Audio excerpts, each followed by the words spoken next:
Okay. Um, for those that have already dropped in, this is going to be my quick little introduction, and then I'm probably not going to be paying too much attention to the chat since I've got a bunch of stuff I want to work on recording and I need to get done. This way I can have it kind of done and set to the side to start streamlining uploads for my YouTube. Um, the stories I am recording for tonight, I have 3 chapters for my part to read of Bound by the Moon, which is a story I'm writing about 3 Eevee triplets. This is a story that each chapter alternates the reader. So I read one chapter, Jolly's got chapters that she reads, and then my friend Preston has chapters that he reads. So these are just my chapters. They're cohesive for Esper's progression, but not the overall arching plot to say. It leads into it, but it's not the overall picture. It's just one side of 3 parts of a story for now. The other story I have to work on recording, if I have the time for it, is a story called The Path of Destiny, written by someone on DeviantArt by the name of Racing Wolf. They also go by Scyther Wolf. But they are a story that I've been reading for a while. So I'll be reading the next part, which I believe I've left off at. I finished part 29. So the next one I'll be recording will be part 30 if I end up doing so. Feel free to chat amongst yourselves if you feel like it. Otherwise, I do apologize for not being as interactive with chat or with people that drop in. But I will be reading, so you can put me on as background noise. You can just kind of sit and listen along if you'd like.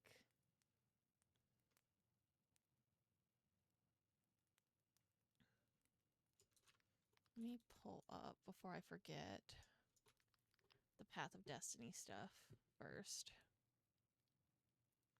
because otherwise I'm absolutely going to forget.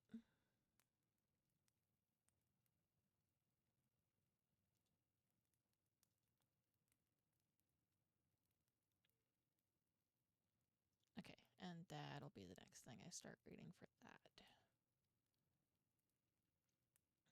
Okay.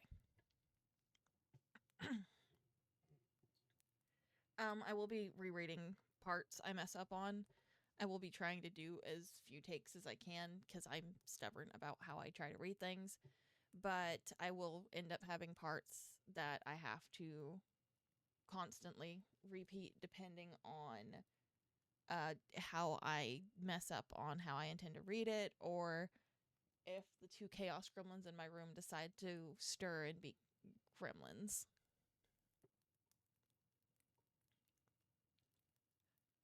Deep in the heart of the mossy forest, where the ground was soft with ancient roots and thick moss, a gentle hush had settled over the grove. The trees above wove together like an old lullaby, their branches swaying lightly in the warm afternoon breeze. Sunlight dappled the floor in patches of gold and green, casting dancing patterns over a small, carefully crafted nest. The egg rested there, round and soft in hue, a faint cream tinged with lavender in the right light. It had been watched over every day since its quiet arrival, placed here by the paws of a solemn Zangoose with faraway eyes. But now it was no longer still. A faint tremor rippled across the surface. Nearby, Willow, the small, sickly, shiny skidoo, stirred in the grass, lifting her head from the herbs she'd been gathering. Her silvery coat shimmered faintly as she squinted towards the nest. Aspen, she called gently, voice thin. A shadow moved from between the trees. Aspen, tall and silent, stepped into the light. Moss clung to their hooves, and the sun lit their scarred flank as they approached with slow, reverent steps. They didn't ask. They just listened. Tap, tap, crack. Tiny sounds, soft as rain against a leaf. Willow crept closer to the nest, her breath caught in her throat. A small chip of shell flaked free, then another, until a hairline fracture split down the side. Inside, something stirred with quiet determination.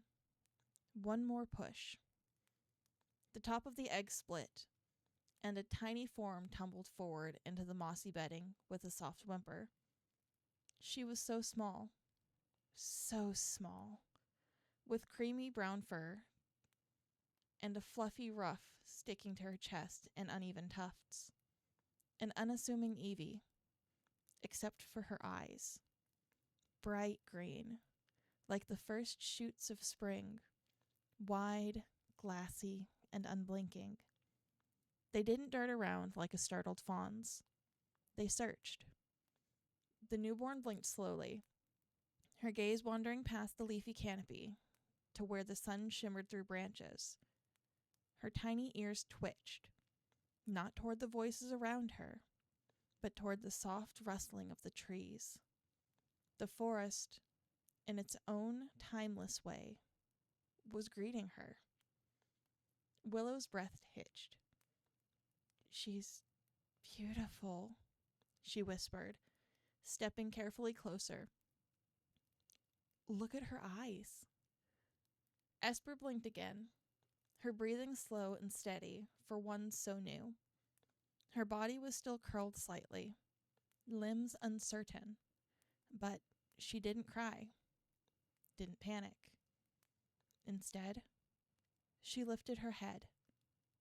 Then, slowly, with a trembling forepaw, she reached out, not toward her new family, but toward a beam of sunlight that spilled through the trees and onto the moss.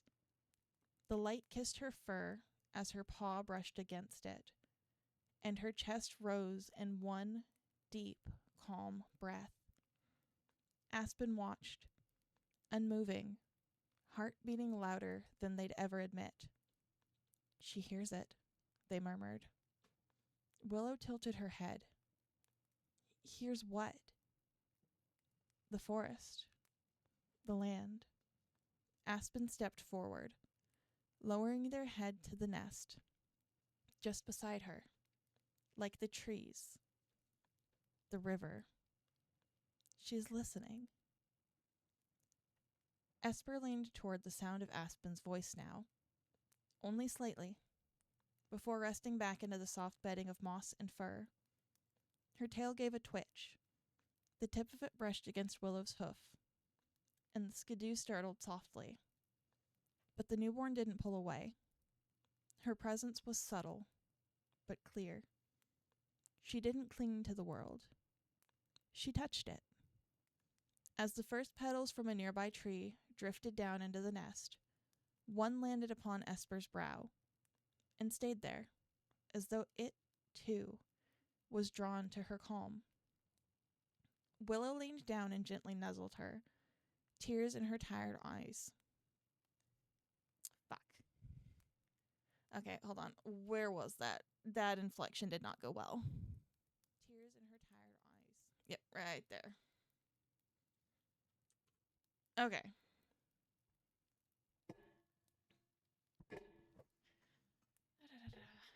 Esper nestled. Nope. Where is it?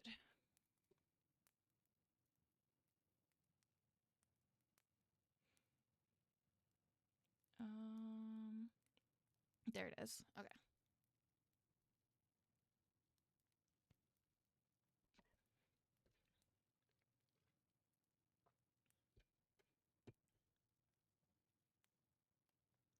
Tears in her tired eyes. "Welcome home, little one," she whispered. Esper's green gaze flicked upward again, and for a moment, it felt as though she understood. Esper lay nestled in the moss, still damp from hatching, her cream and brown fur beginning to fluff as the sun warmed her. The soft green of her eyes moved between the dancing leaf shadows. Above, damn it. Where was that? I paused too long. Above, damn it. Between the dancing leaf shadows.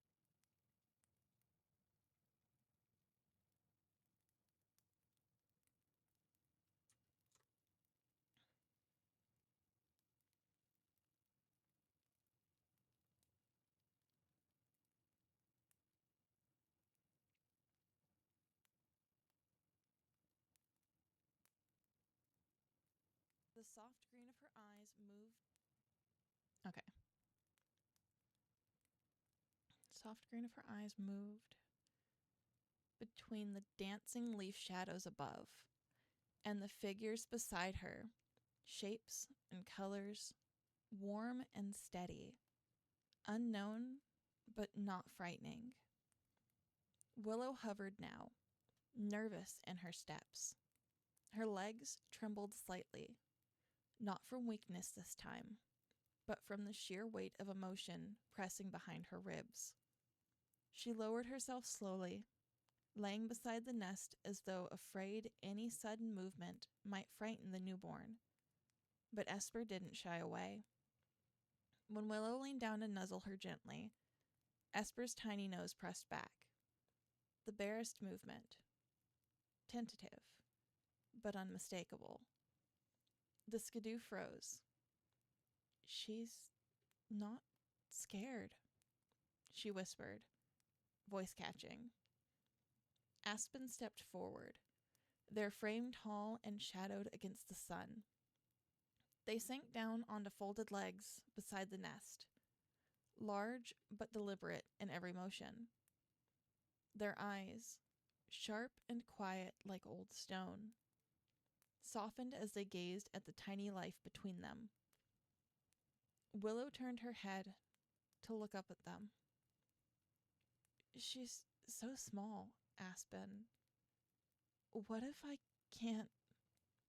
You will, Aspen said softly, not as an answer, but a truth. You already are. Willow blinked rapidly and turned back to Esper. The Eevee yawned, jaw parting in a tiny squeak, before she blinked blearily and shifted closer to the nearest warmth, Willow's chest. The contact was so simple, so trusting. Willow sucked in a breath and carefully curled her legs around the side of the nest, forming a soft hill around the child. She tucked her chin close, watching the way Esper began to settle with a faint sigh, the kind that came from being safe. Aspen leaned down next, their wide nose brushing over Esper's head in a gentle pass, almost reverent. The Eevee let out a sound, not a cry, but a questioning coo, and slowly turned her face upward toward the source. Her ears tilted. She reached out again with her paw, this time not to the sunlight, but to Aspen. Her small paw pressed into their cheek. Aspen didn't move, didn't breathe for a moment. The world narrowed to that fragile little touch. Willow, tears welling in her eyes again, whispered, "She chose you first." "No," Aspen murmured, still gazing down, their voice warm like deep earth. "She chose us." A breeze passed through the grove then, tugging softly at leaves and flower petals. One fell into the nest again, brushing against Esper's fur. She shifted, curling tighter between them. Aspen adjusted their posture until their side pressed close to Willow's, surrounding the nest on both sides. Their bodies created a quiet hollow, a cradle of protection. As the forest moved on around them, they stayed still. The sounds of distant water, rustling leaves, and chirping bug types carried on, as if welcoming a, not welcoming a, as if welcoming a, carried on, as if welcoming a, okay, that part.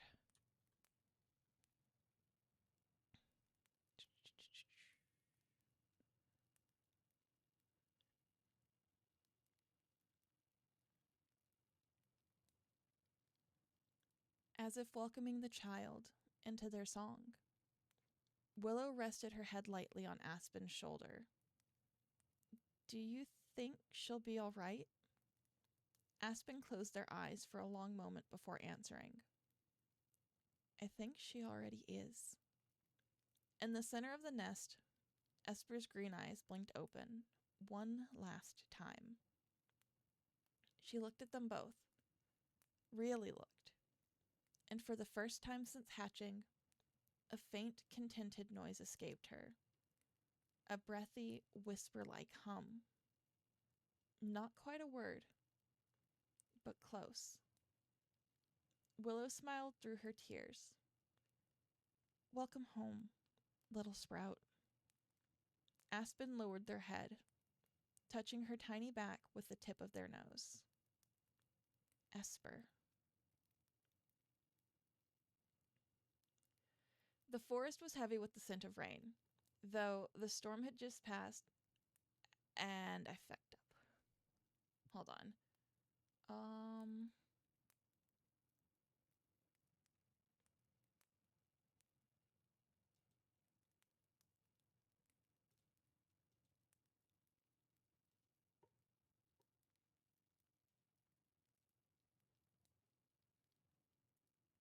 Give me just a minute.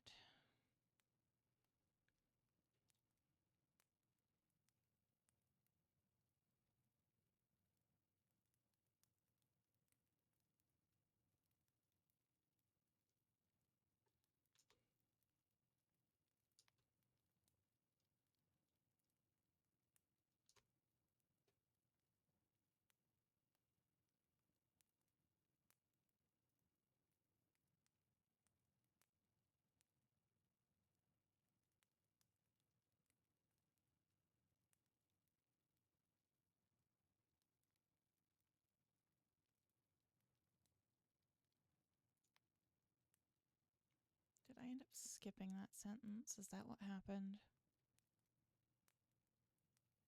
The forest was heavy with the scent of rain. No, I didn't skip it. I just didn't like how I said that.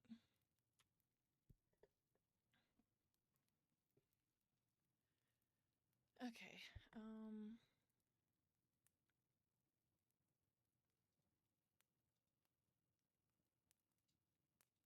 That one.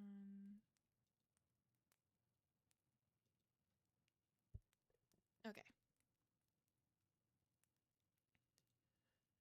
The forest was heavy with the scent of rain. Though the storm had passed just hours before, droplets still clung to every leaf, and soft mist coiled low over the moss. The trees dripped slowly, rhythmically.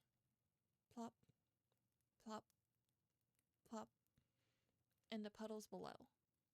Most of the skidoo herd was still tucked away beneath the great stone overhangs further uphill, but one small figure was already padding quietly through the underbrush.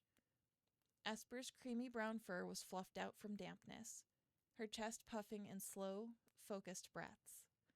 Her paws made little sound as they moved over the spongy moss, and her tail flicked gently at the tip. Steady, in time with her steps, her head was slightly lowered, ears turning this way and that, as though following a conversation only she could hear. And in a way, she was. Not with words. She was till... Really?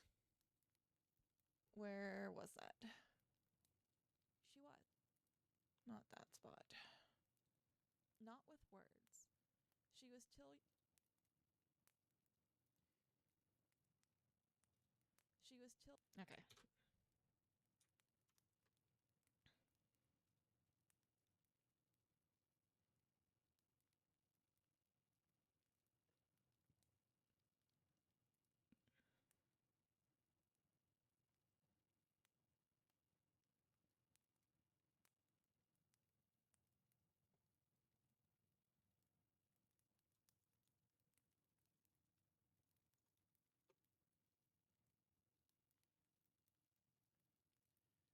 Okay, let me find where I was in the text. That spot. Okay. She was still too young to speak in long sentences, though she often listened far more than she spoke. But she felt things. The trees, the rocks, the moss, the wind overhead. There was a hum in them, a rhythm, a presence. She didn't always understand it. She just knew where not to step. Which stone was tired? Which plant wanted space? A tiny green sprout poked out from between two rocks ahead. Esper paused, ears perking. Something about it. Curious, maybe. She lowered her nose to it and smiled. Behind her, faint hoofsteps broke the quiet. Esper, came Willow's soft voice, more breath than sound. You're up early again. Esper turned, bright green eyes wide and alert. A drip of water landed square on her head from the leaves above. She blinked at it, then giggled, light and sweet. Her tail wagged once. Willow chuckled, slow and wheezy as always, but warm. You never wait for breakfast, do you? No hungry, Esper mumbled. Just walkin', listenin'. Aspen joined them moments later, his hooves silent despite his size. He glanced toward the path she had taken, noting how, once again, she hadn't broken a single mushroom ring or disturbed the Pidgey nests. His voice was low and approving. You've walked far already. Esper nodded, then looked down at the sprout again. Is this one new? She asked softly. Willow tilted her head. Why do you ask? Esper pressed her paw gently against the moss beside it, careful not to crush the sprout itself. It's shy. She tilted her head. But happy. It likes the rain. Willow looked at Aspen, and the two shared a silent moment. That same awe they felt the day she hatched, never quite having left them. Aspen knelt down beside her, his great body folding like a mountain shifting. You feel these things, he said. You've always felt them. Esper looked up at him. Is that okay? He didn't answer with words. Instead, he lowered his nose and gently nudged her against his chest. She pressed in with a happy little squeak and nestled under the arch of his leg, protected from the dripping trees. Willow came close to the other side and rubbed her cheek to the top of Esper's head, her breath warm and uneven. It's more than okay, sweetheart, Willow whispered. It's you. There was a beat of stillness. The rain was nearly gone now, just mist and silence. Then, all at once, the air was broken by a twinge of energy that shimmered faintly through the air. Aspen's ears twitched. Willow blinked in surprise. Esper, nestled close between them, had closed her eyes, and one of the flowers nearby had turned slightly to face her. Willow looked at her brother with wide eyes. Did she? Aspen nodded slowly. It seems she's got strong connections to the forest. Esper opened her eyes again, unaware of the moment's weight. The flower wanted to see me. Willow smiled, soft and proud, nuzzling behind her ear. Of course it did, little bloom. Nestled between them, Esper yawned, her little body finally catching up to her early morning adventure. She curled against Aspen's foreleg, tail tucked around her nose, and Willow rested beside her. The three of them remained there, in the middle of the damp grove, as the mist began to lift, wrapped in moss and warmth and in a silence full of love. Esper's soft breathing settled into a slow rhythm, steady even, completely at peace. Her head rested against Aspen's foreleg, and her tail curled protectively around her nose like a little fern frond folding inward. Her damp fur still carried the scent of moss and rain, but it was already drying in the warmth of her adopted family's closeness. Willow tucked her legs beneath herself, leaning gently into Aspen's side. Her gaze remained fixed on the sleeping Evie, green eyes half-lidded, reflecting the soft light that filtered through the trees. She doesn't act like the others, Willow said softly. Aspen rumbled a quiet agreement. No, she doesn't. She doesn't stumble or cry for attention or bolt after rustling leaves. Willow's voice wasn't concerned, just odd. Even when she's scared, she folds inward, listens instead of running. She's never made a scene, Aspen added. Even as a new... Nope. Nope, stop that. Stop. Even as a new... There it is.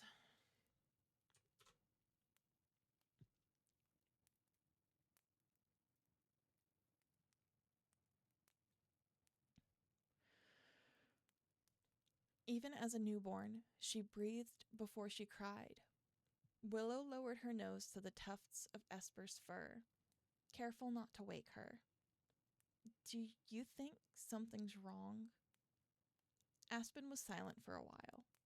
The breeze moved gently through the trees overhead, and somewhere, a starly chirped from the canopy. Its call distant but clear. No, they said firmly. She's not broken, Willow. Just different. She reads the world, not reacts to it. Willow gave a little hum, resting her chin atop her forelegs. She always seems to know where we are, even if we don't say anything. And sometimes I catch her staring into the trees like they're whispering to her. They might be, Aspen said. There was no humor in their tone, just quiet certainty. The forest has a voice. It doesn't speak in words, but it has a rhythm. She walks in step with it. Willow blinked. Oops. I completely lost track of where that was. Got it.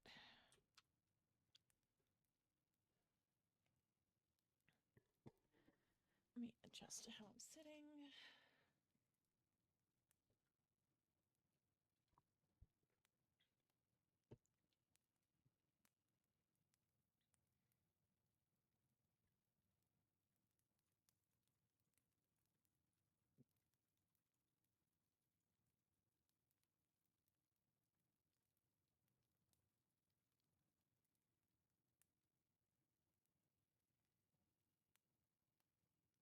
Okay.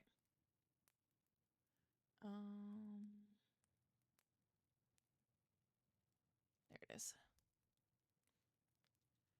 Willow blinked at them, then looked at Esper again. She's like water in the stone grooves, not fire on the grass. Aspen nodded. Exactly that. They sat in silence a while longer, watching the slow rise and fall of Esper's breath.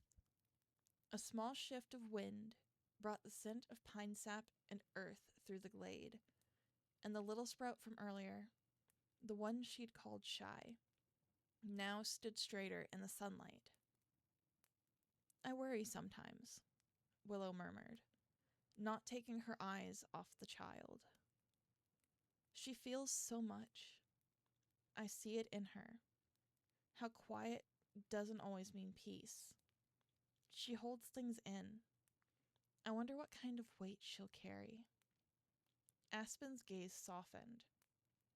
She won't carry it alone, he said, and lowered his head until his brow gently rested atop Esper's back.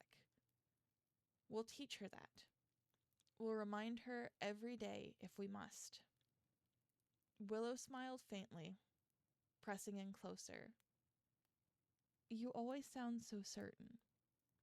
I'm not, Aspen admitted. But I don't have to be. She'll grow in her own way. I just want her to know we'll grow with her. A breeze rustled the trees again, louder this time, sweeping over the glade like a hush and then a hum. As it passed, Esper stirred faintly in her sleep, her ears flicking once before she nestled deeper into her nest and fur. Nope, that word, where was that? Her ears flicking once before she nestled deeper. Okay. That spot.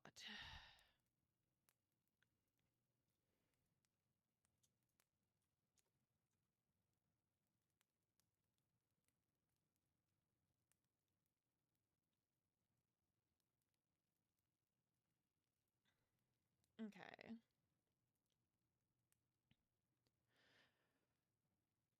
Her ears flicking once before she nestled deeper into her nest of fur and warmth. She's going to be something special, Willow whispered. Aspen nodded again. She already is. She's so open, Willow said softly, her voice barely more than breath. She shifted again, eyes still locked on Esper's tiny form. The little Evie gave a faint sigh in her sleep, tail curling tighter around her body as though cocooning herself. Willow didn't look away. I know she's strong in her way, she went on. But still, she feels everything, Aspen. Every emotion, every shift in the wind, every ache in the ground, like it's her own. What happens when the world gets too loud for her to carry? Aspen was silent for a time, not out of dismissal, but thoughtfulness. Willow pressed on, quiet but unrelenting. She doesn't shield herself from anything, and she doesn't know how not to care. What happens when she meets something cruel? When something hurts and she takes it inside? Aspen finally turned his head, slowly, until his gaze met hers. She will get hurt, he said simply. The world doesn't spare the quiet-hearted. Willow looked down, her chest tightening. But, Aspen continued, that doesn't mean she'll be alone when it happens. He reached out gently with his nose and touched it to hers. Steady, grounding. She has us. She'll have others too, one day, like her siblings. You and I, we didn't come into this expecting to raise something ordinary. She was already different the moment she reached out of that egg without fear. Willow swallowed, voice trembling as she whispered, but what if I don't know how to help her when it's too much? I wasn't born like her, Aspen. I can't feel the way she does. I don't hear the forest. I just see leaves. Aspen's brow furrowed. He didn't pull away from her, only spoke gently. You don't need to hear the forest, Willow. You've always known how to nurture what grows from it. He glanced down at Esper again, at her sleeping form, nestled so perfectly in the hollow of their joined warmth. She may sense the world, but you are her first anchor in it. You were the one who wrapped herbs into her nest, the one who stayed up when she had night chills. You taught her names for feelings before she ever spoke. You tether her, Willow. Willow blinked rapidly, tears caught in her lashes. But I'm not strong. Aspen cut in, not harshly, but with quiet firmness. You are. Your strength is in how you stay, no matter how sick you get. How you hold this family together with nothing but your breath and a tiled? No, I don't think we want a tiled smile. Tiled? Nothing but your breath and a with nothing but your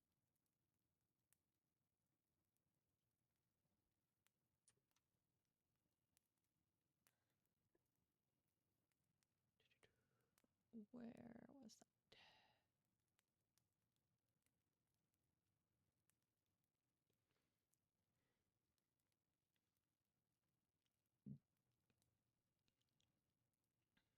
Okay,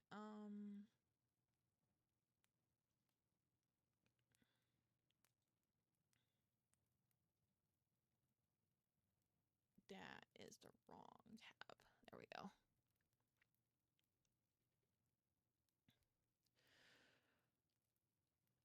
With nothing but your breath and a tired smile. Willow pressed her muzzle to Esper's back and stayed there, breathing in the child's warmth. I just want her to be okay. She will be, Aspen said, with the certainty only he could make sound like stone. She won't be untouched, Willow, but she'll never be unloved. They fell into silence again. The forest, in its slow, eternal rhythm, seemed to sigh with them. The breeze rustled softly overhead, and a pair of skidoo bleated faintly in the distance, far off with the herd. Between them, Esper stirred slightly. Her tiny paws flexed, and a soft glow shimmered across the moss under her body. Brief. Barely there. Willow blinked, startled. Did you see? Aspen nodded. She's dreaming. Of what? Of something reaching back. Willow closed her eyes. I hope the world is kind to her. Aspen good grief. That's the second to last line. Come on. Aspen good grief.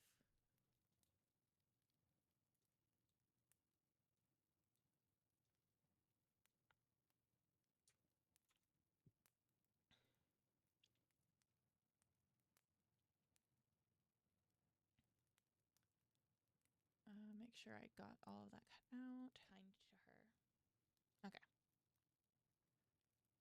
Aspen leaned close, resting his brow against hers. If it's not, he said, then we will be. Did that. Then we will be. Yep, I picked that up. Okay. Get that adjusted out of the way.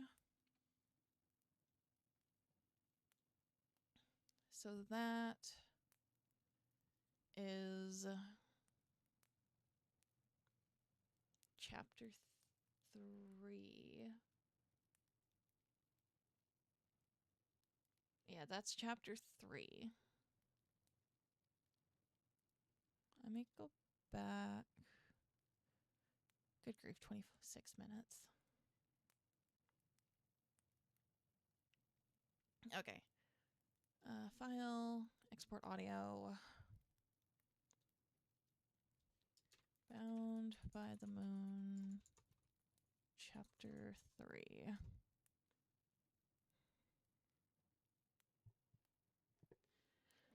Okay, let that finish exporting, and then I will start into the next chapter, which the next chapter for Esper would be chapter 6.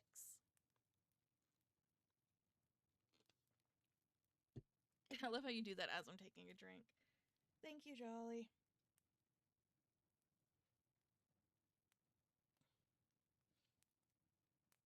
Okay.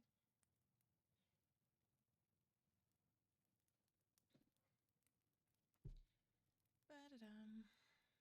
Okay, that is done.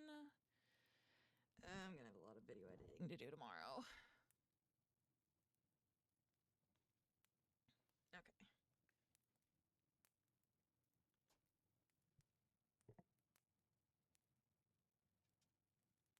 Okay, get it swapped back to that. Okay.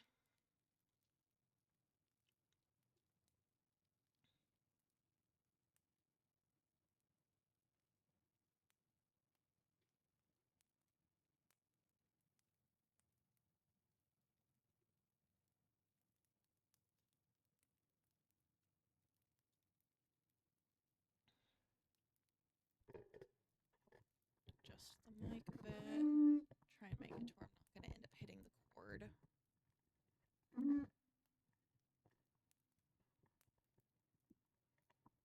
Okay, I think that should be good. It should still be picking me up fine from there. Get a little bit closer. Okay. Yeah, it should still be picking me up fine from there. That's fine. Okay.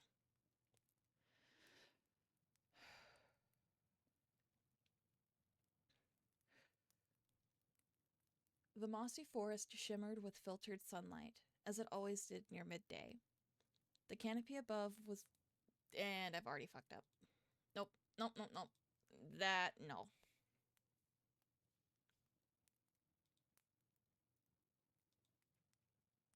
Absolutely not.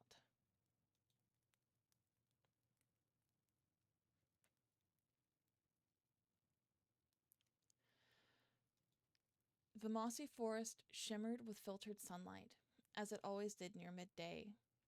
The canopy above alive with the rustle of wind and Pokemon chatter. At the heart of the woods stood the guardian tree, a vast and ancient sentinel whose bark carried the weight of centuries. Thick roots coiled like resting serpents. Its crown extended into the heavens. But something was wrong. From deep within the ancient wood, the guardian tree stirred, not with breeze, but with purpose. Its unseen voice vibrated through the moss and roots, like a heartbeat skipping an alarm. Far off, a young Eevee paused mid-step. Her moss-colored eyes glimmered sharply, vibrant, alert. The whisper touched her spirit more than her ears. She tilted her head, sensing urgency in the pulse of the forest. I'm coming. Without another word, Esper bolted toward the call, her small paws barely making a sound on the thick, softened floor of the woods. The leaves above seemed to bend slightly to ease her path. She had grown in quiet harmony with this forest, and it moved with her now. At the clearing near the guardian tree, the sunlight revealed a cruel scene. A small, trembling figure was curled against the roots. A Shinx, his two-toned green fur dirtied and scuffed, and the black and purple roses on his tail and ears drooped in pain. Scratches marked his side, and his bright blue eyes were wide with fear. Several juvenile Pokemon stood around him, laughing cruelly. You think it's normal? Sneered a young Phantump. Bet his flowers bloom for boys. Ha! Barked the Poochyena, giving the hybrid another shove that sent him sprawling on his side. Go back to whatever weed patch you crawled out of. The Shinx winced, too overwhelmed to speak back. He curled his rose-tipped tail around himself, silent tears rolling into the moss. Then a gust of wind whirled into the clearing, sudden and sharp. The laughter stopped. A blur of cream and brown burst through the underbrush like an arrow loosed. Esper, small but brimming with fierce energy, landed between the Shinx and the bullies with a defiant growl in her throat. Back off! They hesitated, then laughed again. What's a puffball like you gonna... Snap. A thick green vine cracked through the air, sweeping the Poochyena clean off his feet. A flurry of razor leaves followed, slicing the air around the bullies, forcing them to scatter back with yelps and screeches. A vine lashed again, this time missing, but close enough to warn. Esper stood there, low to the ground, growling protectively, with her fur bristling and another vine coiled threateningly at her side. Her eyes were alight, not just with rage, but the glow of the Guardian's power pulsing through her. She's got grass-type moves. How? It doesn't matter. She's dangerous. Run! The other Pokemon scattered, stumbling through the undergrowth with terrified yelps, vanishing into the trees. Silence followed. The Guardian Tree hummed quietly, its relief almost audible to those who could feel it. Esper turned slowly, the fury draining from her tiny body. Her vines faded back into the moss. She approached the bruised and battered hybrid with a gentler gaze. "You okay?" she asked, voice soft now.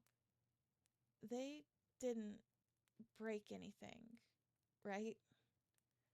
The trembling Shinx blinked at her, eyes wide, stunned, confused. You helped me. I heard the Guardian Tree. It told me you were in trouble." He sniffed and tried to sit up, flinching at the pain. I didn't mean to make them mad. I just liked somebody." Esper's ears flicked. "Liking someone isn't wrong," she said, sitting down beside him. "Being mean about it is." For a long moment, he just stared at her, uncertain, shaken. But for the first time, not alone. The sunlight filtered through the leaves above, casting shifting patterns on their fur. "I'm Daffodil," he whispered. "Esper." She gave a small smile and leaned forward, touching her nose gently to one of his bruised ears. "Come on, I'll walk you home." The forest around them seemed to soften, the shadows of the trees bending just a little in their favor. As they made their way slowly through the mossy paths, Esper stayed close, her small paws patting lightly against the soft ground, careful not to step too heavily on the tender leaves. Daffodil walked beside her, every few steps wincing as he brushed his side. Oops. Nope, I missed a word there. Every few steps wincing as he brushed his side. Oops. Nope.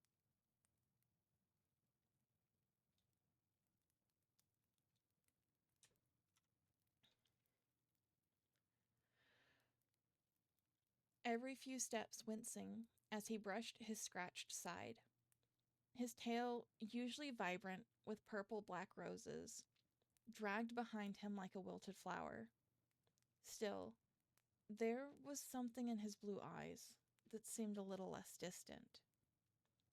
"So," Esper began, trying to break the silence, her voice filled with curiosity. "What's your favorite thing to do?" Daffodil's ears flicked back slightly. His gaze dropped to the forest floor. He hesitated before speaking. "I like being outside. The flowers. They smell nice. And the trees." He flicked a glance at the thick trunks as they passed, his expression softening. "They remind me of home. Before." "Before?" Esper echoed, her head tilting with a gentle curiosity. Daffodil paused, a faint shadow crossing his features. "I used to live in a different place, but it wasn't the same. My mom, she moved us here because she thought it would be safer for me. But I don't know anyone here. I'm still figuring it out." Esper's tail twitched sympathetically. "That sounds hard, but I think you're brave. A lot of Pokemon would run away from a fight like that. But you stood there. You didn't give up. You stayed." Daffodil's gaze flicked to her, a little startled by her words. You think so? She smiled. Of course. I've never met a Pokemon who is willing to just take all that and not run away. It's okay to be scared. It's even okay to feel hurt. But it's also brave to keep standing up. The words hung in the air, simple but grounding. Daffodil couldn't help but feel a bit lighter. They walked on for a few moments before Esper spoke again, a little more timid this time. Hey, I don't know if you've ever been to the Mossy Herd, but it's where I live, with Aspen and Willow. Daffodil looked up at her, a glimmer of hope flickering in his eyes. The Mossy Herd? Yeah, it's a little community that lives in the forest, Esper explained. There's a lot of us. We're not too far from the Guardian Tree, and everyone watches out for each other. It's a nice place. There's always games to play, and places to explore. You're welcome to come by any time. If you ever want to. I think you'd fit in really well. Daffodil blinked in surprise. You'd want me there? Of course. Everyone's always welcome at the herd. No one's going to make fun of you or hurt you. We're all family there. Esper's voice was sincere, the warmth in her tone reaching out like the forest's embrace. Besides, I know some games we can play that'll help you feel better. We could even try some vine tricks. I'm still learning them, but I can show you what I know. Daffodil's eyes widened, a little at the thought. Oops, it was too much of a gap. Daffodil, there it is.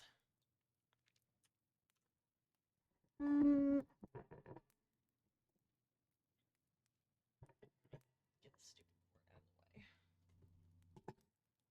Okay, that should work better, hopefully.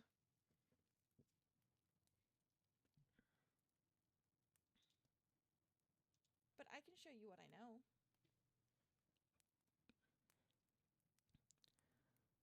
There it is. Okay. Daffodil's eyes widened a little at the thought. His heart raced, but this time it wasn't from anxiety. It was from something else. Something warmer. You think I'd be able to keep up? Of course. We'll start slow.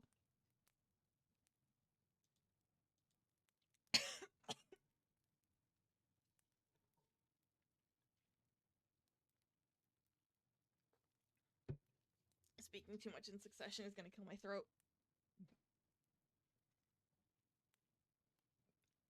Or was that? We'll start slow.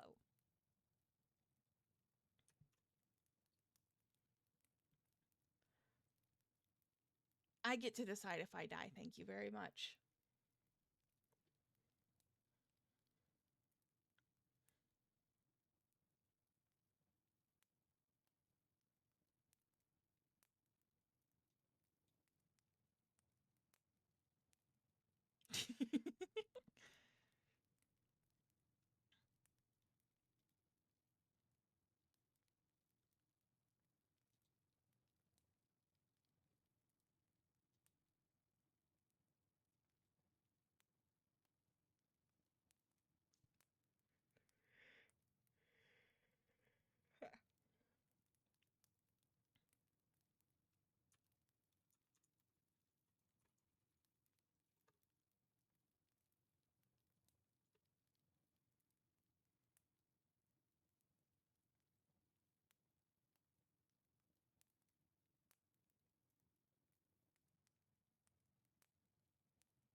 Okay, which section was that again?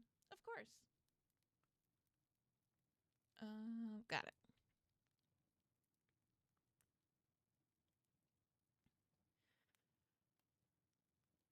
We'll start slow, Esper said with a giggle, her ears flicking with excitement. And I bet you've got your own tricks too. You should show me sometime. Daffodil smiled shyly, his tail flicking behind him just a little bit more brightly. The thought of playing with her felt comforting, even if it still seemed like a big step. But he wasn't as afraid as he had been just a few moments ago. Maybe, just maybe, he wasn't so alone after all. Okay, I'll think about it, he said softly, but with a spark of hope in his voice. Maybe when I'm feeling a little better. Esper nodded with a cheerful bounce, her green eyes twinkling. I'm sure you'll feel better in no time. And if you ever need someone to talk to, or, just sit with, I'll be here. They walked together, side by side, the gentle sway of trees above them offering a quiet, serene rhythm. The mossy forest felt just a little less intimidating with Esper beside him, and a little more like a place he could call home.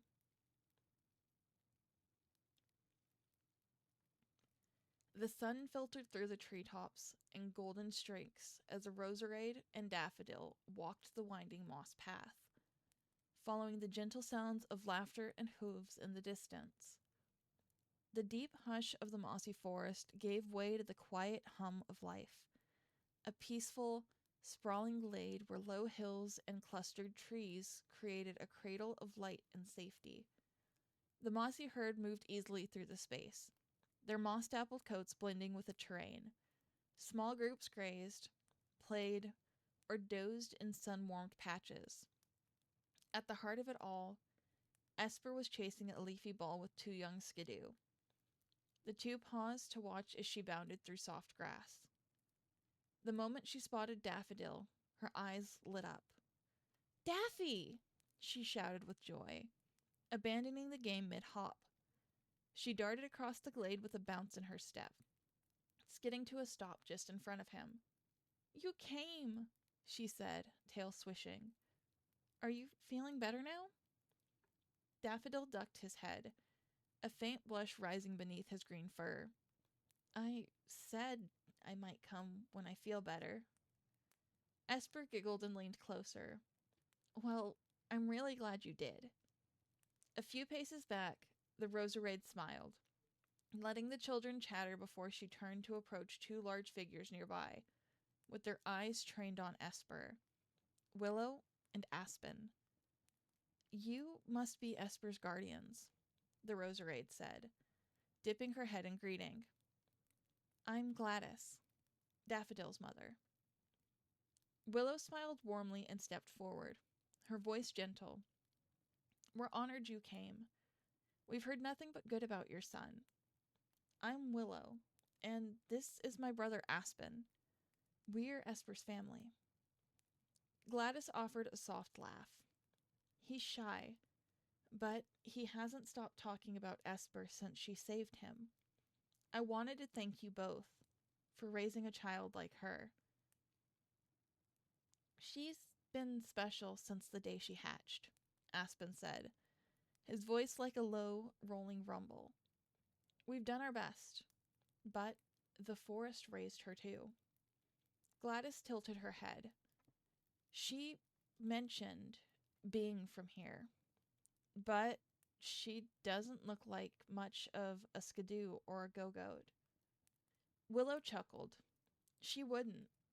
She's not ours by blood, though she is ours in every other way. Aspen nodded slowly. She came to us in a... Bleh. That was... No. That was a twist. She came to us in... There it is.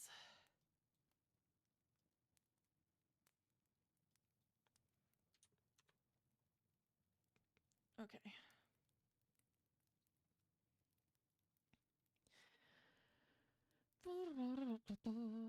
Where was that?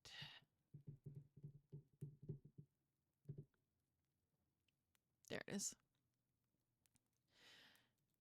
She came to us as an egg, brought by a friend, Tracker, a Zangoose. Said she needed a place to provide for her, somewhere far from whatever she was born into. She was the oldest of her siblings, Willow added softly. out of a set of 3. Triplets, they said. We've never met the other 2. Only her. She wasn't loud when she hatched, Aspen said, with a half smile. Fur like down, eyes wide, already reaching for the sun. Gladys watched Esper in the distance, gently guiding Daffodil toward a patch of soft moss where they sat shoulder to shoulder. She's very protective. She always has been, Willow said. She listens to the forest in ways we still don't quite understand. It speaks to her, and she speaks back. Aspen's gaze followed Gladys's. When she learned of your boy being hurt, there was no hesitation, just instinct. Gladys was quiet for a moment. Then, you've done right by her. You can see it in how she carries herself. She's steady, rooted, but kind. Willow bowed her head in thanks. She knows about her siblings now. We told her recently about the others, and what little Tracker had shared. We made sure she knew it was her choice whether to seek them out or not. We didn't want her to feel like she had to go looking, Aspen added. Not until she was ready. Gladys nodded slowly. She seems to know who she is. That's a rare thing at her age. She's still learning, Willow said. But she's never been alone. And now, it seems neither is your boy. Gladys followed Willow's gaze again. Esper had gathered a few curling vines and was demonstrating how to shape them into a ring. Daffodil's roses trembled as he tried to mimic her, frowning in concentration. She leaned in, guiding him gently. For the first time since their move, Gladys saw her son at ease. I hope they stay close, Gladys murmured. They already are, Willow said quietly.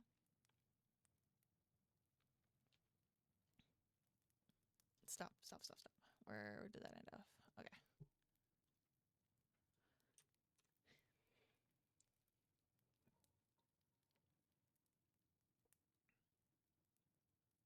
Willow said quietly. Okay. Yep. That's...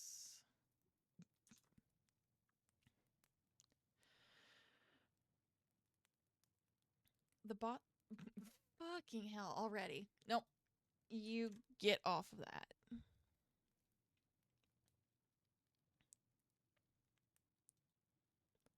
The moss beneath them was soft and springy, dappled with little white flowers that swayed as they moved. Esper lay on her belly, her tail flicking lazily behind her, eyes focused as she gently wove 2 green vines into a loose loop. Beside her, Daffodil tried to mimic her movements, his rose-tipped ears twitching with effort. His paws weren't used to this kind of work, and every time he got the vines halfway twisted, they slipped and unraveled again. He grumbled under his breath. You're doing fine, Esper said without looking up. It took me forever to get it right, too. The vines are alive. Kind of. You have to ask them to help instead of forcing it. Daffodil glanced at her, confused. Ask them? She looked up now, blinking at him like it was obvious. Yeah. Not with words. Just feel it. Like, here. She touched a paw lightly to her own chest, just over the center. Daffodil hesitated. I don't think I can do that. You don't have to, she said with a shrug. Just be soft. They like soft, like flowers do. Daffodil gave a small smile at that. He liked flowers too, after all, and tried again. This time not gripping the vines so tightly. To his surprise, they curled more easily in his paws, forming the beginnings of a loop. There you go, Esper chirped, beaming. Told you. I guess I kind of get it, he said, still uncertain, but proud. They worked in silence for a little while longer, where Daffodil tilted his head and asked quietly, "Hey, Esper, can I ask you something?" "Sure." "You said yesterday that the guardian tree told you I was in trouble. Is that real? Can you hear it?" Esper looked toward the distant crown of the guardian tree, visible just beyond the treetops. Its massive form stood like the forest's spine, unmoving, but present. "Yeah, it's not a voice like talking. It's more like feelings, pressure in the ground, a heartbeat, kind of. When it's scared or hurting or happy, I feel it." She smiled, though her gaze was distant. "It's been like that since I was little. I think I was supposed to grow up here." Daffodil looked down at his loop of vines. "You were lucky." Esper turned her eyes back to him. "Maybe. I didn't come from here. I was born. Bleh. That's not how that's supposed to sound. I was born. Bleh.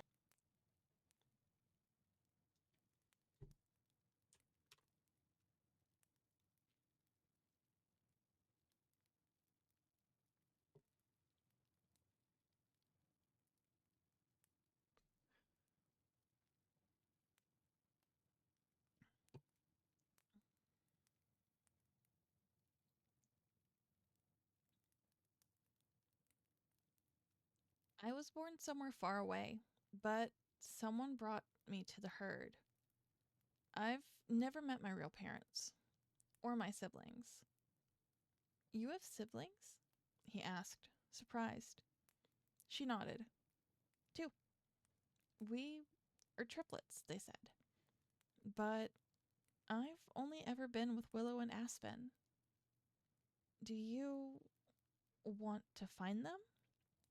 Esper paused, watching a small beetle crawl through the moss. "I think about it sometimes. I want to know what they're like, what they look like. But I like my life here. The forest feels like home. Willow and Aspen are my family, even if we aren't the same." Daffodil was quiet a moment before saying, "I think you're kind of like the forest." Esper blinked at him. "Huh?"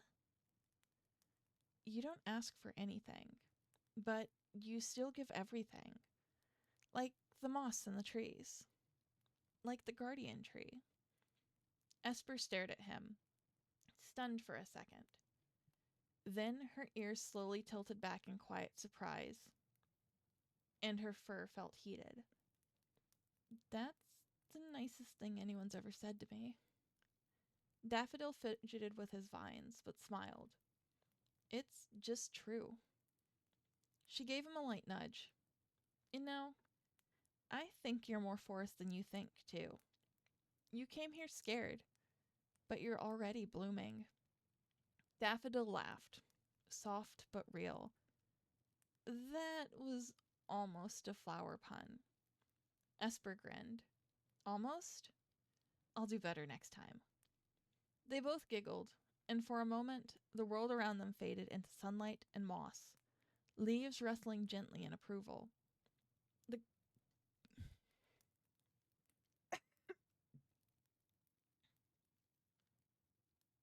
the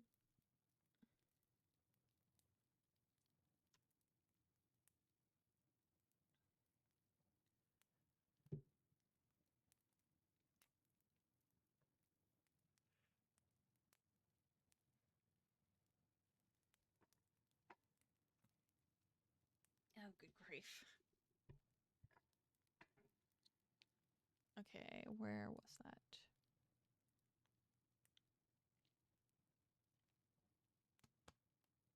Okay. The guardian tree, far in the distance, stood steady and silent. But if either of them listened closely, they might have felt it pulse, once, like a proud heartbeat. After their laughter faded into the quiet hum of the glade, Esper rolled onto her back, kicking her paws into the air. Okay, she declared.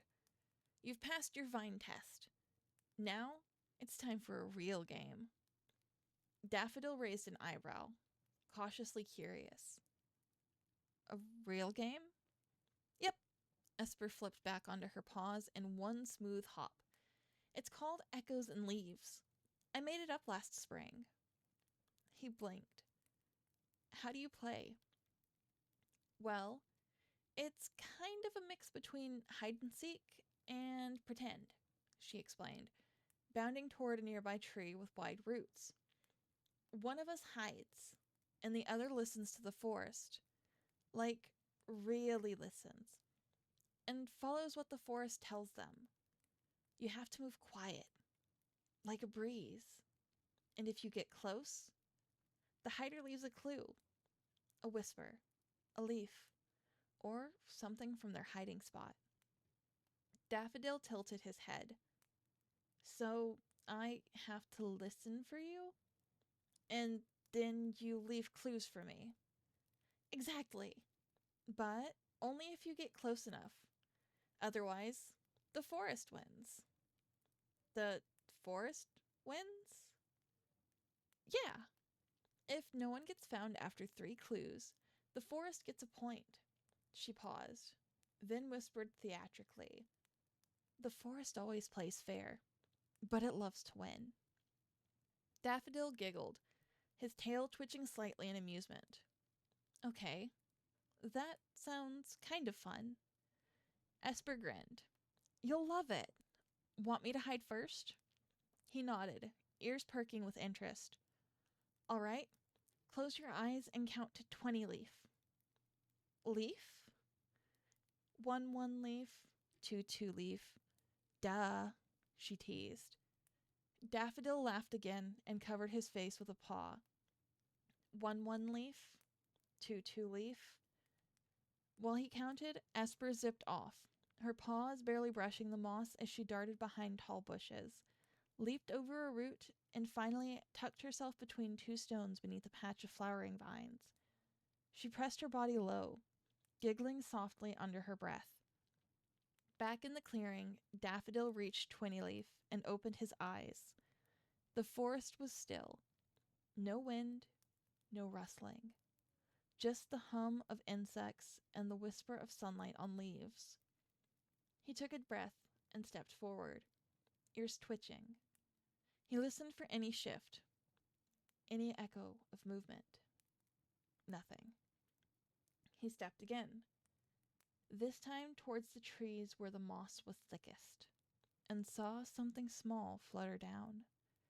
A single leaf, green and curled, tucked with a tiny vine spiral like the ones Esper taught him to make.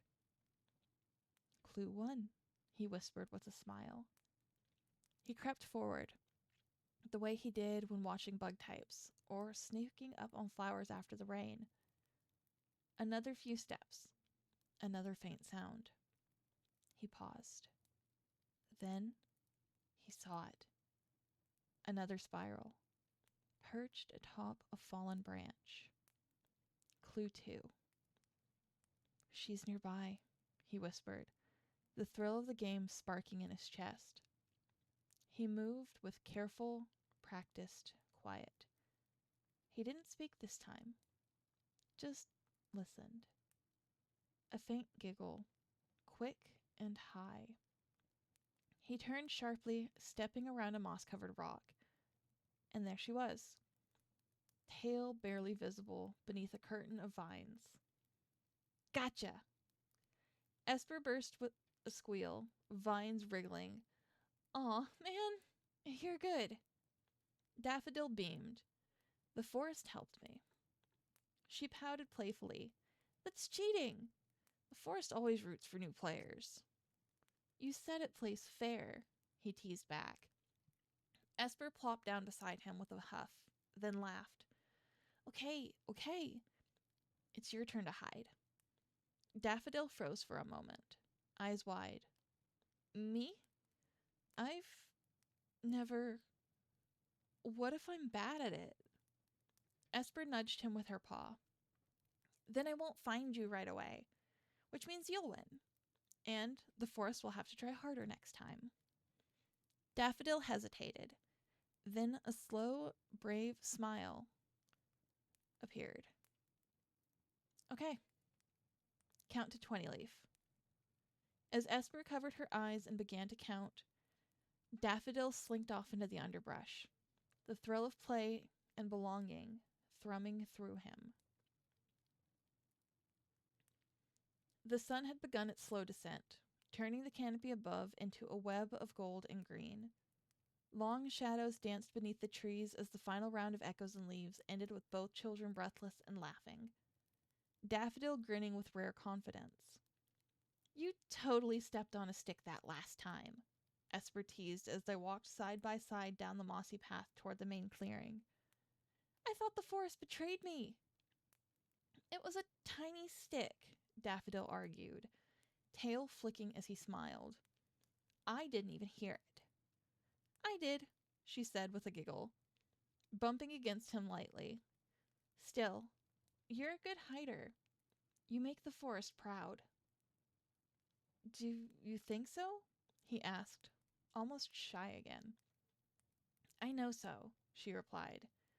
You're quiet. Sorry, hold on. You're quiet.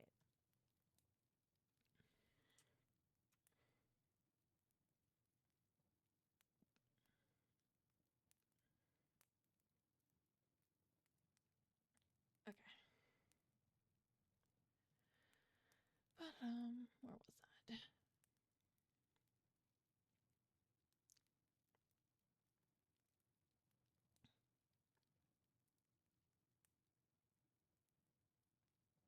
Okay, there it is.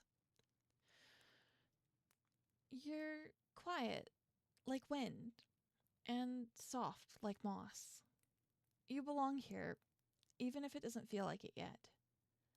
He didn't respond at first, but after a few paces, he said softly, I think I'd like to come back, if that's okay. Esper's tail flicked upward in a delighted wag. It's more than okay. As they neared the clearing, the sounds of the herd returned. Skidoo bleating quietly, water trickling over stones. Soft voices carried on the breeze. The safety and rhythm of home.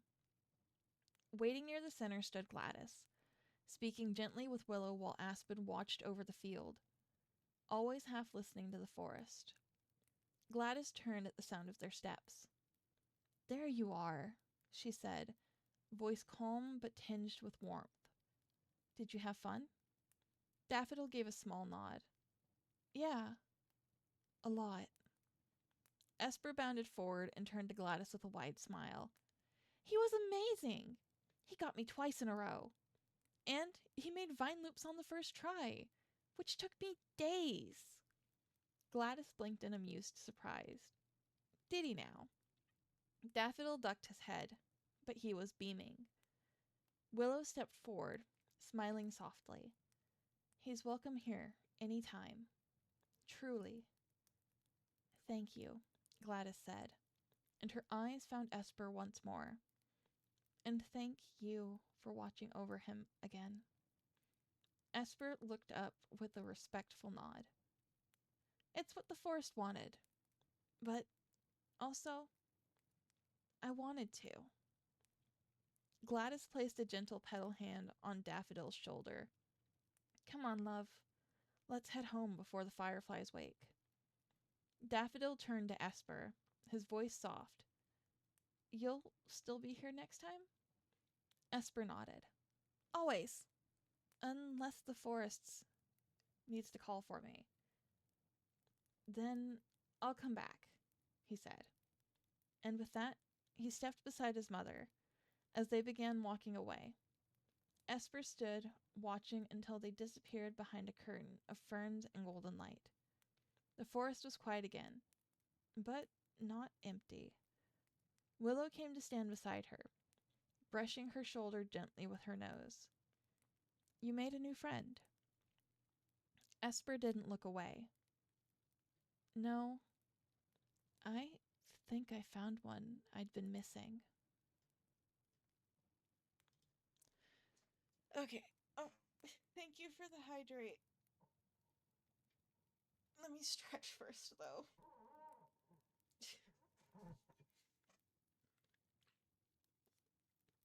Okay. So that is the end of chapter 6. File, export. Oh, hi, Shrimply. Also, thank you, Joe. Bound by the Moon, chapter 6.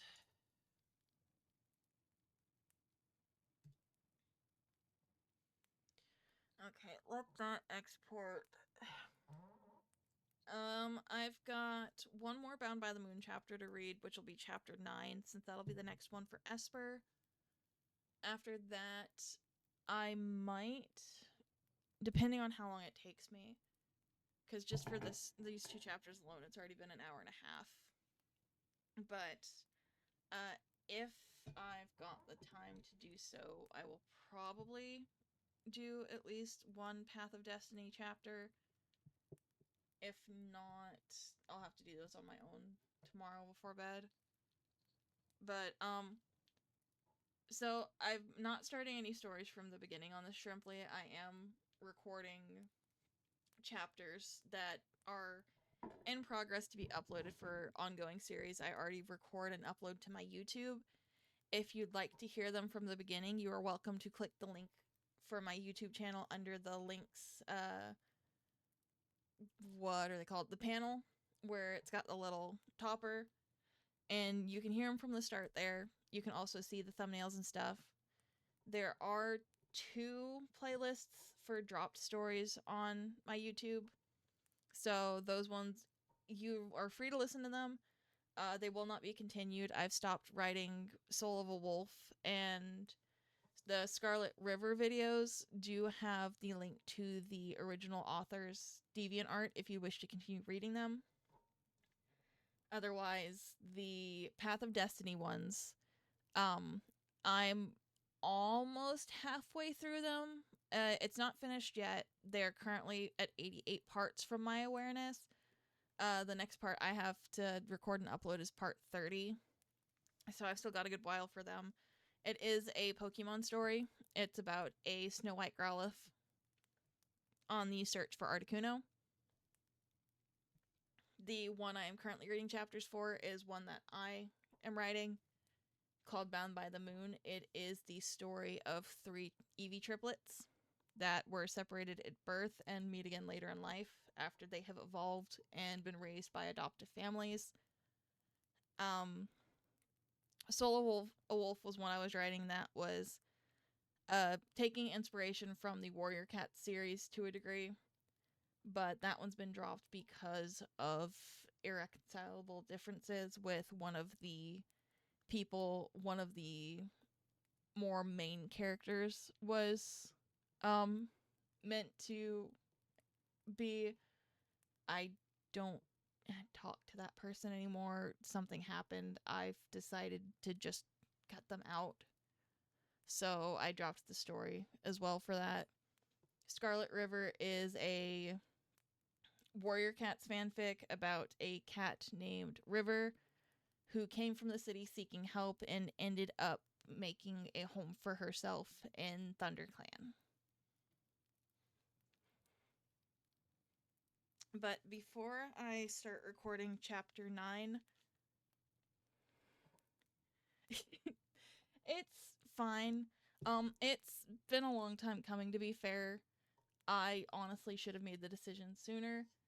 I just was really trying not to have to, even though I should have known better. But before I record chapter 9, I will be right back. So give me just a moment.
I can make it to where you don't hear my voice. I can very much end the stream right here and now.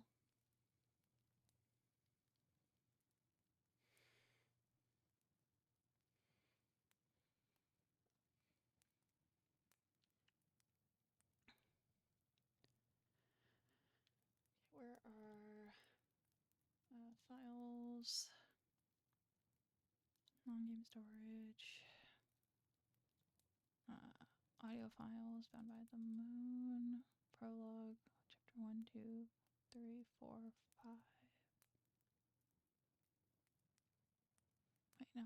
1, 2, 3, 5, 6. Chapter 4 is the one I'm still waiting on to get sent over from Prez. And then I need to get Chapter 7 sent his way.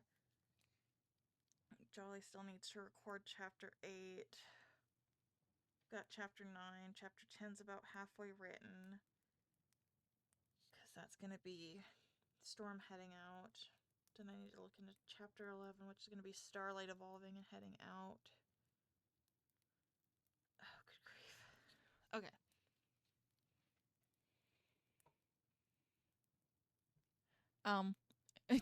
There are no counterpoints for you, Joe.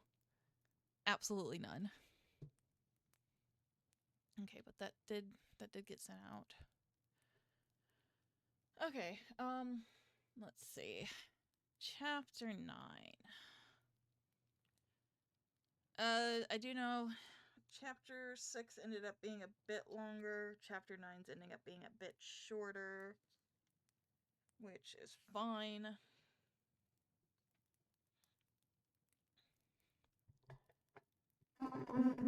Okay.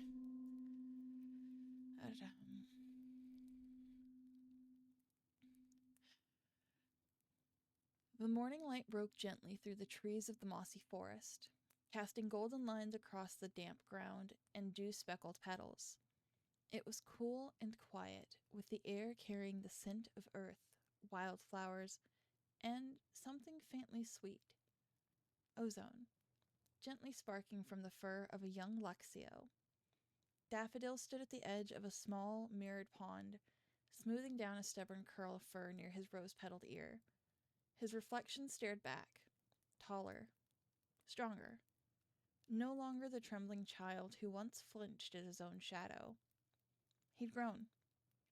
The green sheen in his coat shimmered softly in the dappled light. His tail, long and smooth like a vine, flicked behind him with faint electric static clinging to the petals at its tip.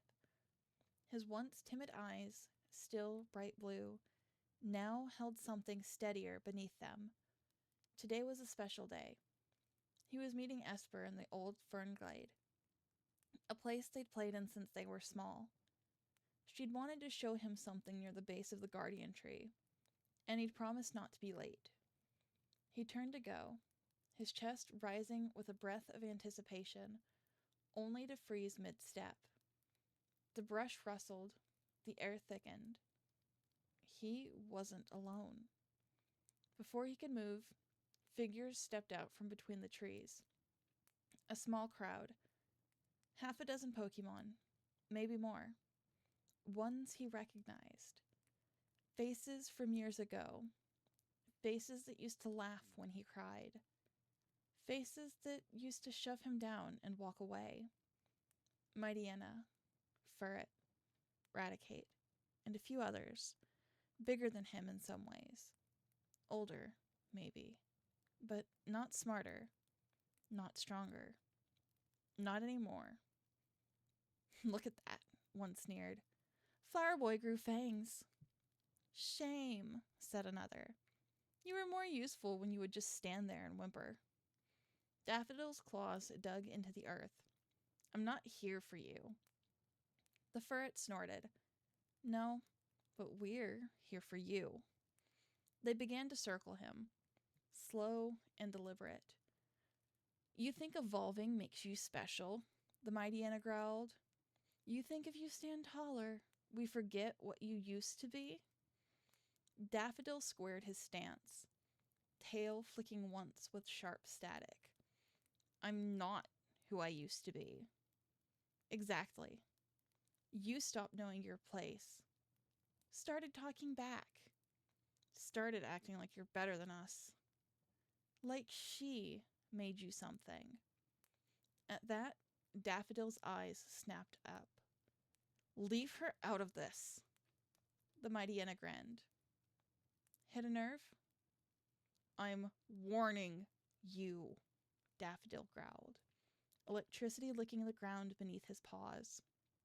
Oh, he's warning us, the Raticate howled. That's cute. They didn't wait. The first one lunged. Daffodil dodged, electricity flashing as he countered with a spark that sent the ferret skidding through the leaves. Another came at him from behind, a swipe of claws, too close to avoid. Daffodil grunted as it raked his side, but he spun and slammed them back with a burst of electricity, the air crackling with light. He was breathing bleh. And there's the tongue twist. Where was that? He was breathing whole. Okay. He was breathing whole. No, stop that.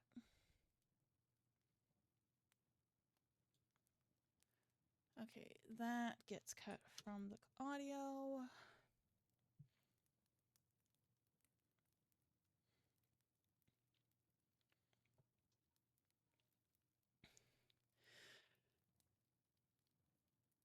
He was breathing hard already, not from fear, but from the sheer tension thrumming in every limb. He wasn't running. He wasn't folding. He was fighting back. Another came in low. He caught them with a vine-coated tackle, his roserade side lending him a whip of green that knocked their legs out from under them. But it wasn't enough. One slammed him from the side. Another knocked the wind from him with a hit to the ribs. A third pinned him by the shoulder. Still standing, the mighty Yenna hissed, voice hot against his ear. Still think you're not what you used to be? Daffodil struggled under the weight, blood running down his leg from a shallow gash. Breath short, limbs aching. But his eyes blazed. I'm not afraid of you anymore. The mighty Yenna paused. You think you're strong, he sneered. I know I am, Daffodil hissed. But, no, that's the wrong word. Where was that? But, there. Okay. That comes out of the audio.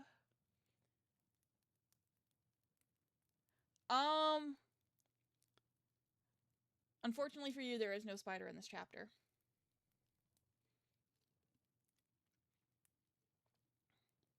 I skipped the line. I was, my eyes were skipping ahead of where I was supposed to be at. I mean, there was almost a Spinnerack, to be fair. There was almost a spider. And then I said, nah.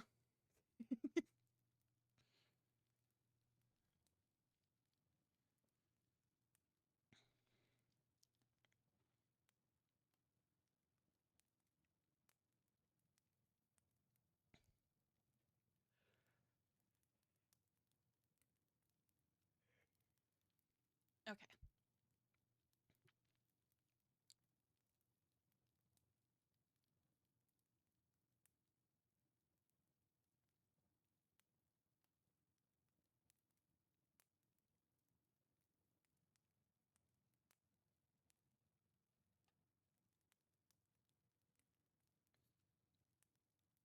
There it is. Okay.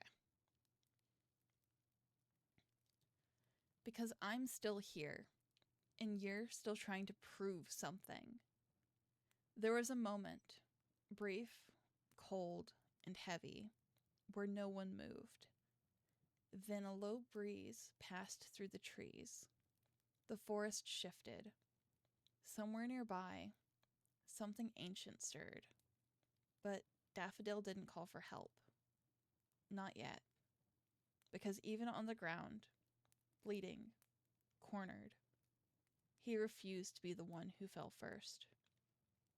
The clearing echoed with snarls and electricity, leaves torn from branches scattering through the air.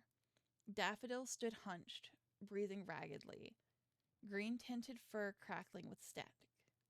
Blood streaked his flank, but his blue eyes burned with defiance. The Pokemon surrounding him stepped closer, sensing his exhaustion. Still standing, huh? Sneered the Mightyena, fangs glistening as he prepared another lunge. We'll see how long. A sudden blur of cream and brown sliced through the tension, smashing hard into the Mightyena, sending him tumbling backward. Esper landed smoothly, small chest heaving, her eyes blazing fiercely green. Her fur stood on end as she growled protectively, shielding Daffodil with her small, sturdy form.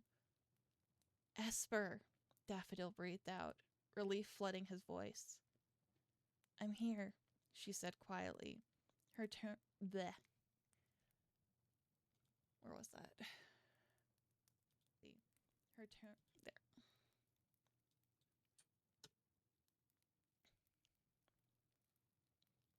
Her tone firm and unwavering. Always. Another attacker, a Houndour, sprang toward Daffodil. Esper swiftly pivoted, launching herself forward, and struck the Houndour with precise force. The Pokemon was thrown aside, skidding into the dirt. Get up, Daffy, she urged, her voice tight with urgency. But before she could turn back, a large Raticate barreled into her, knocking her violently off her paws. Esper slammed against the thick tree trunk. The air knocked painfully from her lungs. She crumpled to the ground, limbs trembling as she fought to stand, vision swimming. Esper! Daffodil called desperately, trying to push himself upright, sparks flaring from his fur. The attackers advanced again, confident once more. Esper gritted her teeth, pushing with every ounce of strength she had left. As she struggled, a warm, radiant glow began to envelop her body. Soft at first, it grew rapidly, bathing the clearing in gentle, luminous light. The attackers halted, uncertain. Daffodil stared in awe as Esper rose slowly to her paws within the cocoon of light. Her shape changed subtly, her small form elongating, limbs becoming leaner, more defined. When the glow faded, she had evolved. Esper's good grief. I've been reading too long.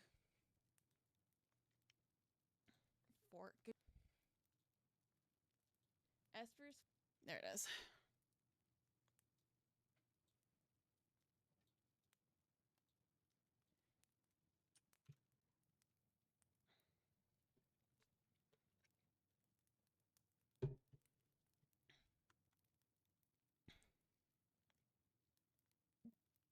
Okay. Esper's fur now shimmered a delicate lavender, accented by soft white patches covering her paws, muzzle, ear tips, tail tips, several tufts of fur, and her belly. Across her chest gleamed 5 vibrant green gems, a large heart-shaped crystal at the center, flanked on either side by elegant teardrop-shaped stones, with crescent-shaped gems completing the graceful arc outward. Beneath her brilliant green eyes, 2 bold green markings stretched like war paint, accentuating her fierce determination. The clearing went silent. Esper? Daffodil whispered, astonished. Esper stepped forward, calm yet fierce, the air itself seeming to hum in response to her newfound strength. She narrowed her eyes at the stunned attackers. Leave, she commanded, her voice steady and clear. Now. The Mightyena snarled defiantly, lunging at her. Esper's eyes flashed brighter, her gems pulsing. From the earth around her rose solidified blades of shimmering green energy, slicing swiftly toward the Mightyena. The attacker was thrown back, yelping in shock. More green energy surged upward, forming translucent spheres, of grass-like energy that encircled Esper protectively. They hovered in the air, controlled effortlessly by her intent, glowing softly as a warning. Terrified, the attackers hesitated, then quickly turned, scrambling to retreat into the underbrush. Esper exhaled slowly, allowing the energy to dissolve gently back into nothingness. She turned back to Daffodil, her expression softening with concern. "Are you all right, Daffy?" she asked gently. He nodded slowly, stepping forward despite his injuries. "Esper, you're..." She smiled softly, touching a gentle paw to his shoulder. "Still me, just more myself now." He laughed quietly, relief flooding through him. "You look strong." She nudged him affectionately. "Only because I have something to protect." Together, they stood side by side in the clearing, bruised yet triumphant beneath the sheltering branches of the ancient forest. Not long after, the two made their way back through the underbrush, Daffodil leaning slightly into Esper for balance. The pain in his ribs flared with each step, but he was upright, and that was enough. They emerged into the sun-dappled clearing that marked the mossy herd's grazing ground. Skidoo scattered at the sight of them, not in fear, but in surprise.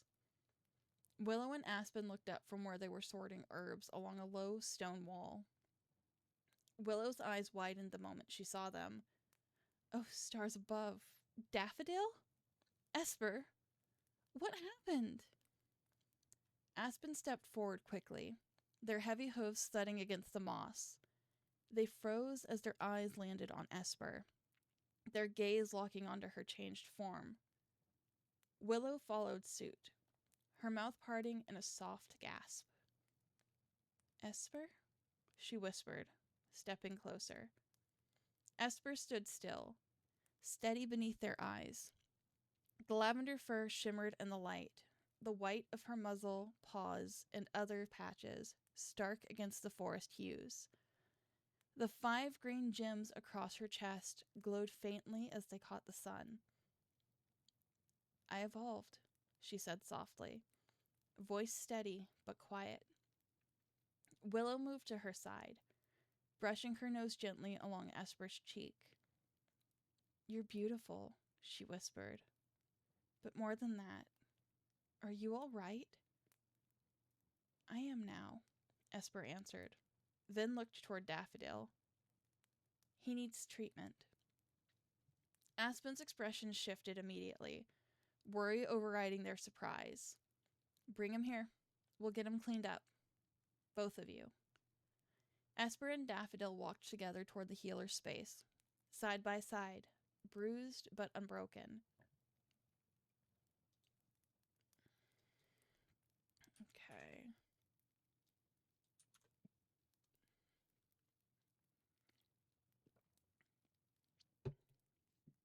Okay.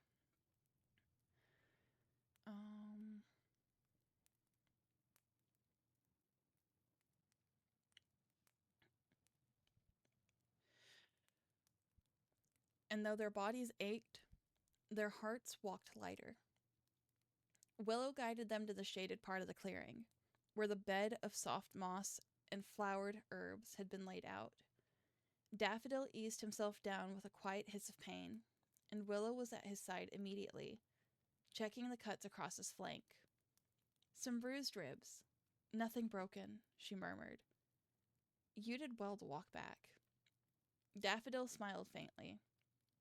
"Wouldn't have made it without her." Willow glanced toward Esper, who stood nearby, watching silently. Her eyes flicked to the gems across Esper's chest, the symmetry and glow still catching the light. "What happened out there?" she asked gently. Esper looked down at her paws. "They were waiting for him, attacking him just for standing tall. I couldn't let it happen again. And then, when I got hit, I just wanted to protect him. I had to." Aspen, who had stood quiet until now, finally stepped forward, and the forest answered you. Esper nodded slowly. It felt like it always had. It just needed me to choose. Aspen looked over, not with fear or hesitation, but with a rare softness in his eyes. You are of this forest, Esper, and now it's part of you in a way it never has been before. She met his gaze.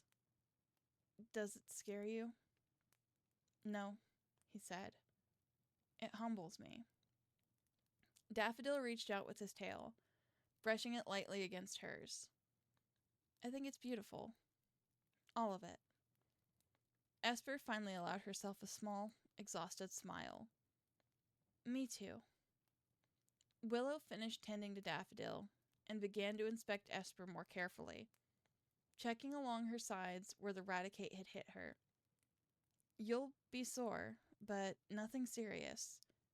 You held your ground. So did he, Esper replied, nudging Daffodil gently. The sun dipped a little lower through the trees, and the mossy clearing fell into a soft golden hush. Together, under the watchful eyes of Willow and Aspen, the two young Pokemon sat side by side, wrapped in a quiet comfort and growing light. 2 years later, the mossy forest was silent under a moonless sky. The trees stood like ancient watchmen, their leaves still and heavy in the quiet air.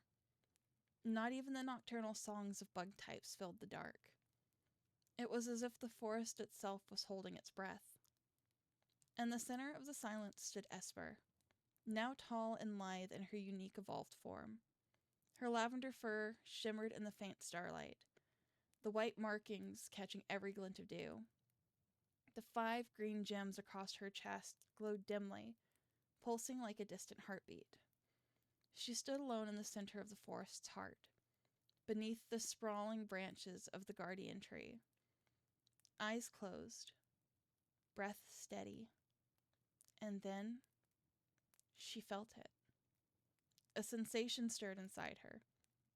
Not pain, not fear, but a pull. A thread deep within her chest tightened, tugged gently, but insistently outward. Beyond the mossy walls she called home.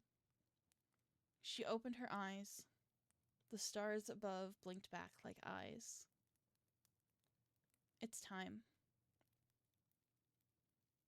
The early morning sun broke gently over the trees, casting dappled gold through the canopy. Bird Pokemon sang once more.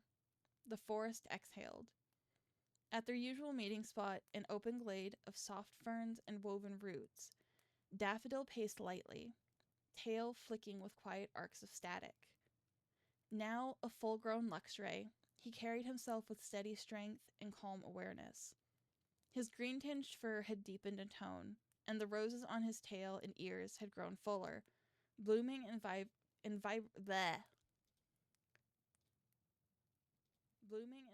there, that one.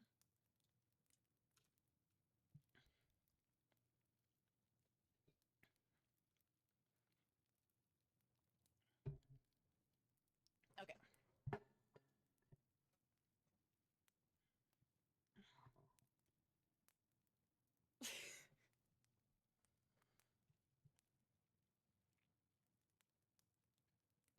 There it is. Okay. Blooming and vibrant black and violet. Despite his power, there was still a soft warmth in his eyes, always reserved for her. He heard soft steps and looked up. Esper emerged from the tree line, her expression distant, her gaze fixed somewhere far beyond him. Esper? She blinked, then met his eyes. Hey. He tilted his head slightly, reading her in a heartbeat. You felt something. She nodded slowly and stepped closer, settling beside him on the moss. Last night, it was like I wasn't dreaming. Something pulled me awake. Not like before. This wasn't the guardian tree. It came from somewhere beyond the forest. Daffodil didn't interrupt. He simply listened, his quiet presence grounding. I think it was them, my siblings. Something out there, someone, was calling to me. She looked down at her paws. I think I'm finally ready to go. The words hung heavy between them. After a pause, she glanced at him, more uncertain now. I don't want to leave the forest. I don't want to leave you. But I know I have to. And I'd never ask you to. You don't have to, Daffodil interrupted softly, brushing his tail lightly against hers. Because I already decided. She blinked. I'm coming with you, he said. No question. Wherever you go, I go. Her breath caught in her throat. Daffy. He smiled, eyes gleaming. We've been through worse than travel. She gave a quiet laugh, but her voice trembled.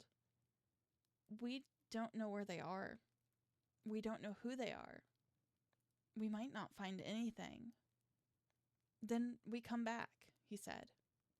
But not without trying. Later that morning, the clearing behind the mossy herd buzzed with quiet emotion. Gladys stood tall beside Willow and Aspen, her rose hands drawn close around her core. Her expression was unreadable, but her eyes shimmered. You're sure? She asked Esper gently. Esper nodded. I waited. I grew. I listened. And now, I know I meant to go. Willow stepped forward, pressing her nose gently to Esper's, just above... Oops, I missed a word there. Just above... Pressing her nose gently... There it is.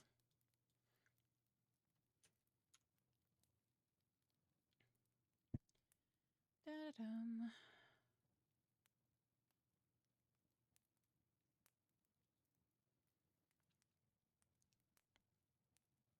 Okay.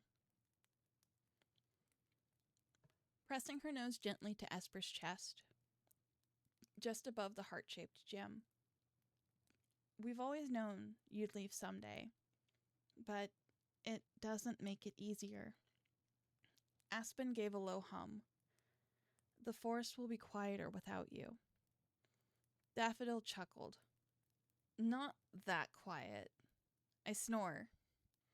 Gladys stepped forward last, laying a gentle petal against her son's cheek. I trust you, and I'm proud of you. Both of you. Esper smiled, her eyes misting. We'll send letters, as often as we can. We'll wait by the post tree, Willow said with a soft smile. As the forest watched from behind its leaves, two figures turned toward the path beyond the glade. Esper, glowing with purpose, and Daffodil, steady as her shadow. The vines parted for them as they stepped forward, together.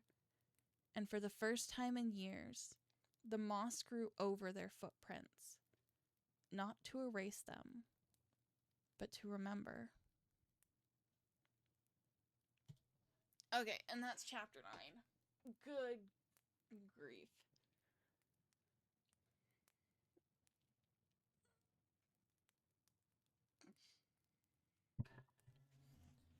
Okay. File. Export audio. Bound by the Moon. Chapter 9. And export. Oh, good grief.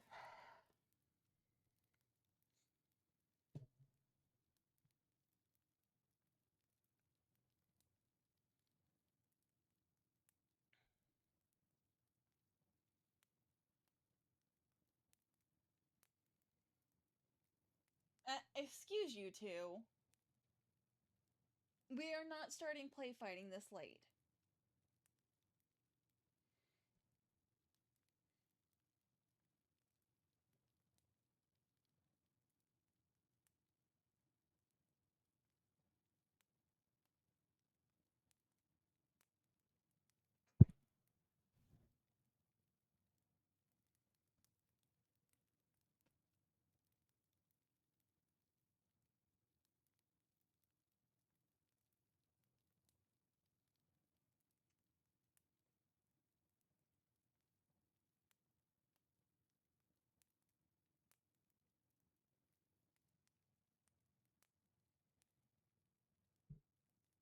Okay. I need to do Paths of Destiny recordings, but it's probably not going to end up being tonight. I'm going to go ahead and call it here. Thank you to those that dropped by. I hope you guys enjoy listening to the randomness that was my writing and recording sessions. Thankfully, I didn't have too many things I had to retake, surprisingly. I was honestly expecting more since it's been a while since I've really... it's been 8 months since I've recorded something like this. But, tomorrow, Jolly and I will be continuing on our Wolf Quest game. So you guys are free to drop by then. It'll be sometime in the afternoon. But I will see you guys next time. Bye-bye.